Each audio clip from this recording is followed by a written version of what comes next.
Ciao a tutti amici di mattoscacco.com, ben ritrovati in questo nuovo video. Oggi altra partita commentata col bianco Tigran Petrosian, col nero Krojus Nikolai.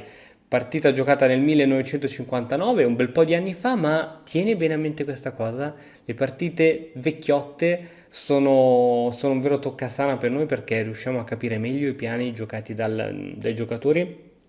Diciamo che il gioco, tra virgolette, passami il termine, è molto grezzo rispetto al gioco raffinato che c'è oggi dei super gran maestri con dietro tanta teoria, eccetera, eccetera. Qui, diciamo, le cose sono più nette, le si vedono con più facilità. Andiamo a vedere la partita insieme. D4, cavallo F6, cavallo F3, G6, fin qui potrebbe essere una est indiana, C4, alfiere G7, cavallo C3 e D5, no, Grunfeld. Con D6 saremmo stati in una est indiana con i possibili piani poi di andare a preparare la spinta dei pedoni in E5 o in C5.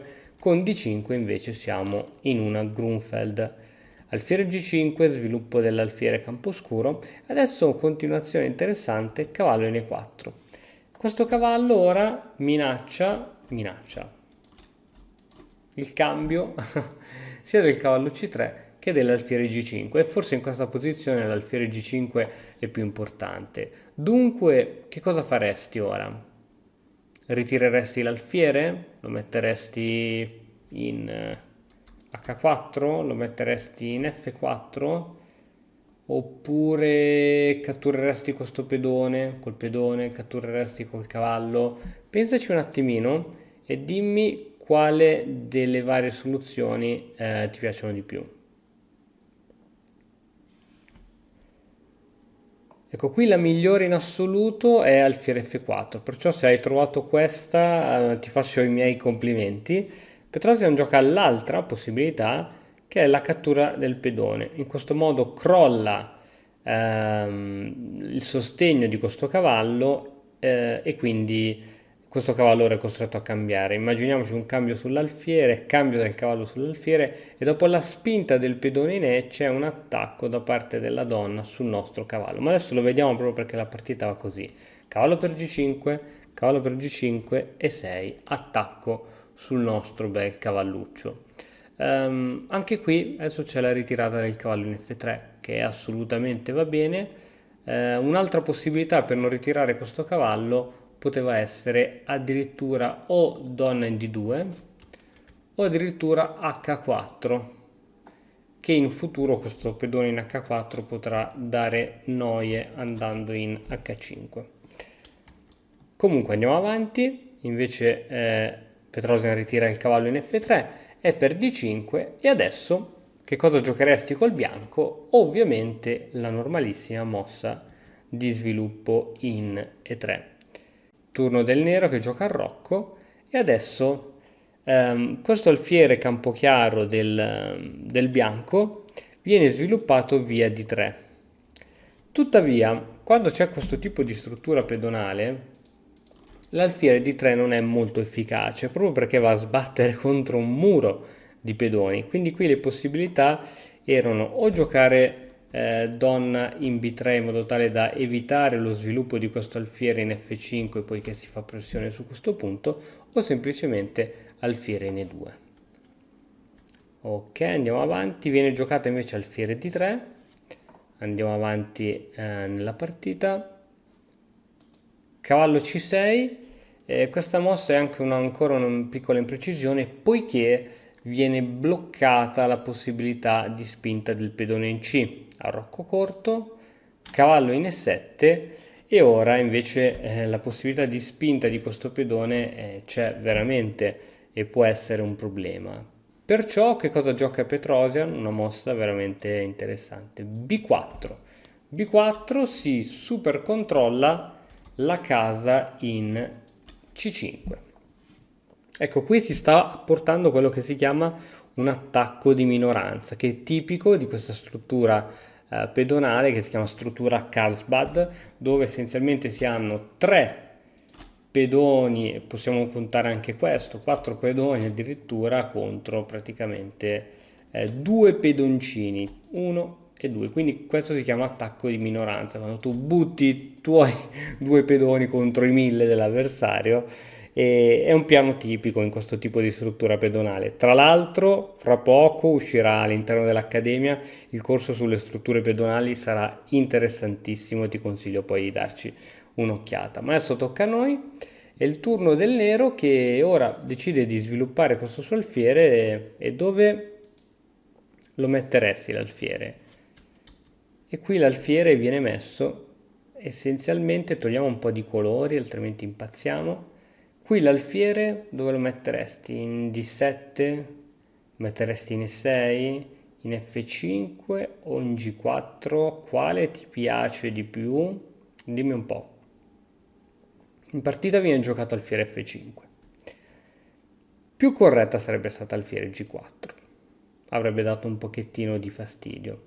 Chiaro, qui seguiva H3, dopodiché l'alfiere si sarebbe dovuto ritirare per esempio in E6.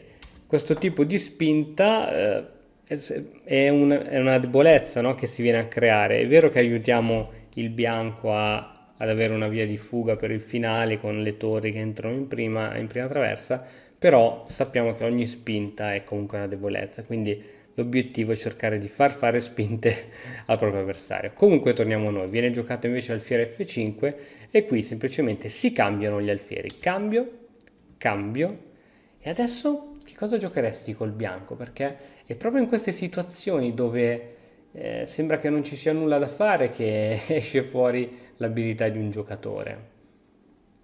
Qui che cosa giocheresti? Andresti a controllare la colonna C? Andresti a sviluppare la donna? Per esempio metterla in B3 dove controlli un po' tutti i pedoni e aumenti la pressione su questo? Che cosa giocheresti? Sicuramente è una mossa buona. Petrosian ne trova una che mi piace ancora di più.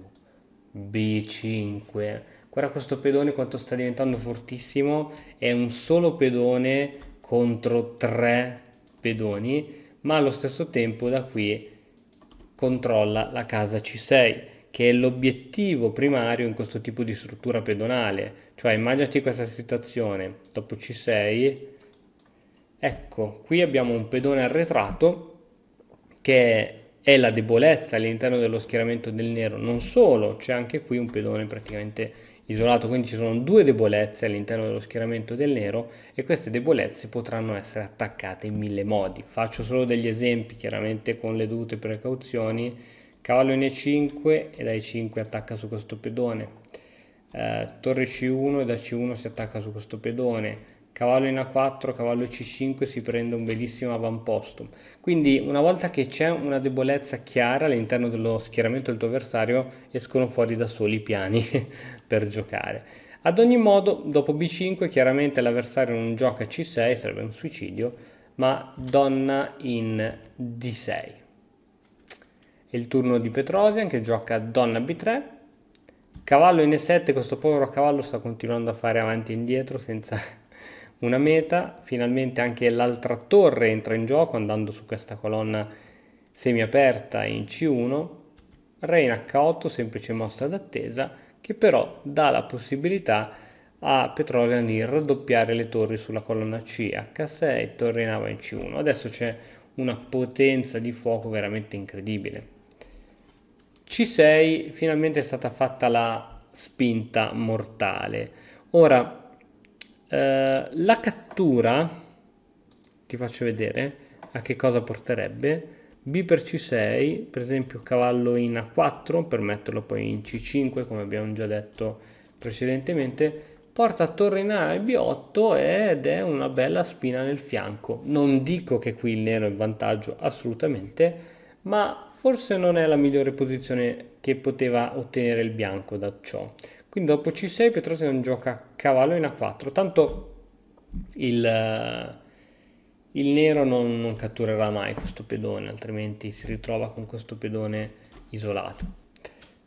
Torre in A vai B8, G3, anche questa è stata una mossa assolutamente di consolidamento, però insomma si poteva forse fare altro. Re in H7, mossa d'attesa.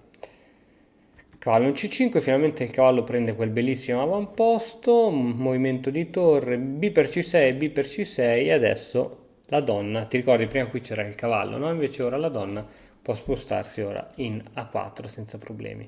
Donna in F6, re in G2, dato che la donna minacciava questo cavallo, torre in A8 e adesso cavallo B7. Cavallo B7 si minaccia la torre. Tra l'altro, scusa, non te l'ho detto, ma questo donna in A4 chiaramente ha l'idea di fare pressione su questi due punti deboli che abbiamo già visto prima. Donna F6, re G2, torre in A8, cavallo B7. Ora c'è sotto minaccia la torre che si deve spostare.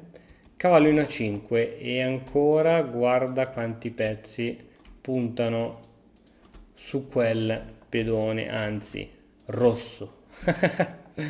Abbiamo 4 pezzi che attaccano e possibili difensori invece sono 1, 2 e una delle due torri, 3. Quindi è uno scontro perso. G5, H3 per impedire ulteriori spinte, donna in F5 e ora scrolla il punto C6. Una volta che è crollato quel punto lì, la partita è praticamente persa a gioco corretto, chiaramente.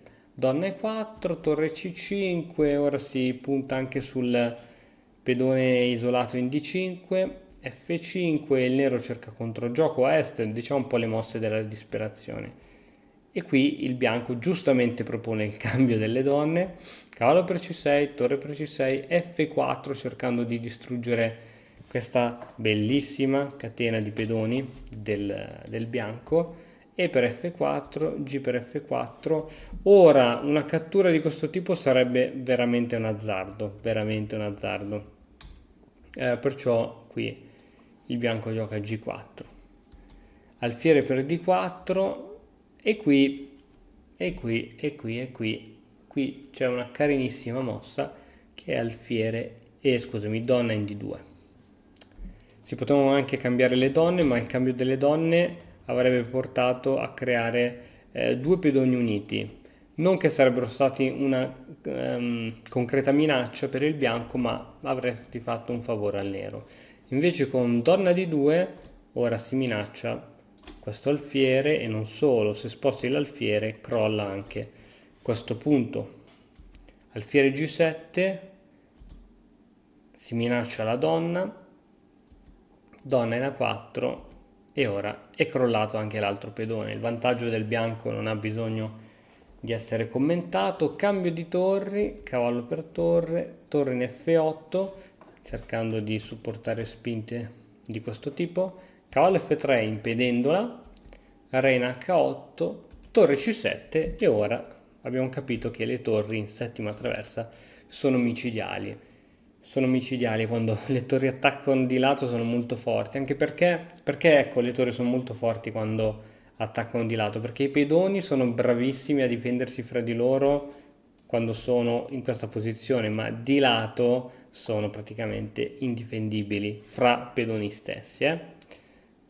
Ok, A6, donna B7, arriva anche la donna a supportare l'attacco sulla settima traversa, adesso c'è proprio un attacco reale su questo alfiere.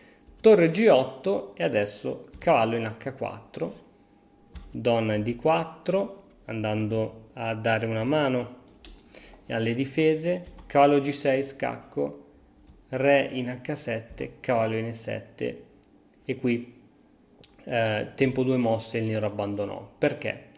Perché ora questa torre si deve spostare da qui. Dove la metteresti? La metteresti in H8 e se la metti in H8 c'è il matto con donna B1. Il re non può andare qui perché c'è il cavallo. Se questa torre invece la metti, che ne so, in F8 la perdi perché c'è ancora lo scacco di donna. Il re va in H8, tam, c'è il doppio di cavallo. Quindi abbiamo capito che sta torre la devi mettere lontano, tipo torre in E8 e qui c'è semplicemente cavallo in F5 con un triplice attacco qua ed è veramente mortale, è veramente mortale. Quindi la partita andò in questo modo, la torre andò in H8 e poi con donna B1 ci fu praticamente il matto. Ora sì, si può interporre la donna qui, ma alla prossima è matto. Bene, spero che questa partita ti sia piaciuta. Ripeto che è molto più proficuo per noi comuni mortali analizzare questo tipo di partite dove si vedono concretamente con estrema nitidezza e facilità i piani sia di un giocatore che dell'altro. E poi qui ci sono intanto anche sviste e imprecisioni, mentre ad altissimi livelli è difficile trovare sviste interessanti, quindi noi possiamo anche capire come punire queste sviste. Bene, spero che il video ti sia piaciuto, come al solito ti invito a lasciare un like, un commento e se ancora non l'hai fatto di iscriverti al canale. Noi ci vediamo domani con un altro nuovo video, sempre qui. Ciao! E ora per continuare che cosa posso fare? Beh, innanzitutto ti consiglio di iscriverti al nostro canale in modo tale da non perderti le nuove video lezioni. E poi puoi vedere il video che è stato più cliccato in questa settimana. Ci vediamo, ciao!